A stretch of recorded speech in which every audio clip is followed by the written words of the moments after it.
As I teased, sitting right here, and he was listening, is the House Majority Leader, Kevin McCarthy. Thanks for having me. Thanks for hosting us on this side of of Washington. Over on the citizen side. Over on the citizen side. It's slower over here, so it's quieter, so you can do your show. It is a little bit. It is a little bit.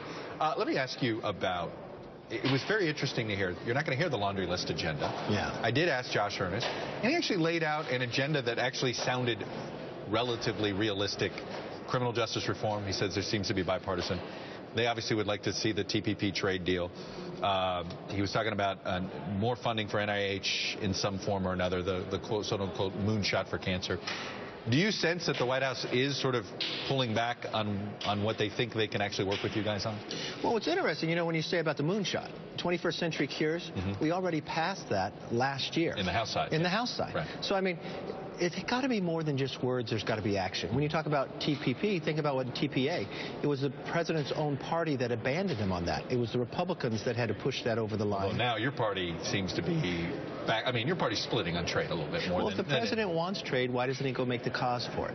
Why doesn't he make the idea of why it would help the economy? I mean, you look at median incomes today, they're lower than they were in 2000. So let's find and build this economy up for greater prosperity. Speaker Ryan hosted a bunch of us for breakfast. He did something that speakers don't normally do. He put it on the record, so I can quote him on this. He said TPP was going to be really hard politically because his side of the aisle is going to be harder now than it was even with TPA. TPA wasn't easy either. I mean, Democrats abandoned it on the floor. The president even came, I mean, unheard of. The president came to Congress into their conference that day, and they walked out, and their own leader voted against them. That's unheard of. So, yes, it even makes it more difficult, but it's hard on our side as well.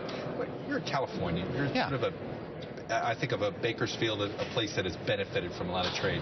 It has. Watching some of this anti-trade talk, what do you make of it as a Californian? Is it something that has you nervous about the direction of your party, that you see this sort of insular populism rising up? No, you've got to make the argument for why it's beneficial. I mean, I'm a firm believer that any time you have a level playing field, America can win. But so many times we feel that we don't have a level playing field. So you have to get out there and make the argument for it. And there's times that it's not. So you've got to make a better deal or a better agreement at times. Another issue that we don't expect to fully hear tonight, I mean, there'll be some national security, but it's this idea of a war authorization. Is this something that's going to happen? Do you think you guys are going to write a new war authorization? Not only do I believe the president has the authority, he says he believes he has. Well, he already has the authority now, but do you want to? Do you think we need a new one? Are you one of those that believes we should have a new one or not? Well, this is my fear, because I met with the administration. The president had drafted one. Remember, he sent it to the House. I put a meeting in my office with the administration with a number of members, and we asked this specific question: would this tie the president's hands further and our men and women in the line to carry out the duty that they need? And the answer was yes. So why in the world that it's more dangerous today? I mean, think from Paris to San Bernardino to Philadelphia to Istanbul this morning, and now we're hearing that maybe some American Navy officers have been taken from Iran. Is a more dangerous. So why would you want to have less ability to combat this? And if the president already has it, why doesn't he lead with it? Let me ask you quickly on the presidential race. Do you feel like you're in a situation where if you endorse somebody, you hurt them because you have a title here in Washington? You're in leadership. You're part of the Washington establishment by definition. Yeah, I think I probably would hurt somebody from that perspective. But you know what? I usually don't endorse in the presidential races. I deal with things that I can make a difference in. I don't think these endorsements matter that great.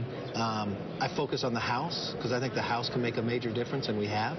So that's really where my focus plays. Do you feel as if you guys are stuck having to put out your own agenda? Because I noticed Speaker Ryan wants to put out an agenda for House Republicans to run on. It may differ from your presidential nominee. Yeah, but it will also help our Republican nominee. Think about it. They're out running. Here we are in Congress. We're laying out an agenda. You think this will help the eventual nominee, even if it's one you might not agree with? Look, if we get elected to Congress, we have a responsibility to govern. We can show that we can govern. We've shown the abilities that we've been able to do just in the last year. But why not pick the bold ideas? That's what this country is hungry for. That's what we're seeing. Look, there's this positive disruption that's happening in the economy and happening in politics. And we want to be a part of that. I mean, part of that positive disruption, I know the president talks about a 21st century. Well, the first place I would start is changing the VA. That is a big bureaucratic, it's looking like the old taxi system when today we need an Uber system going forward, because it empowers the individual and puts more accountability. Modernizing government. Exactly. It is a huge issue that I do do wish both parties would just say, fine, we know it is. We should do it. Yeah. All right, Kevin McCarthy. Good to see you, sir. Thanks for having me. Good to see you. Appreciate you.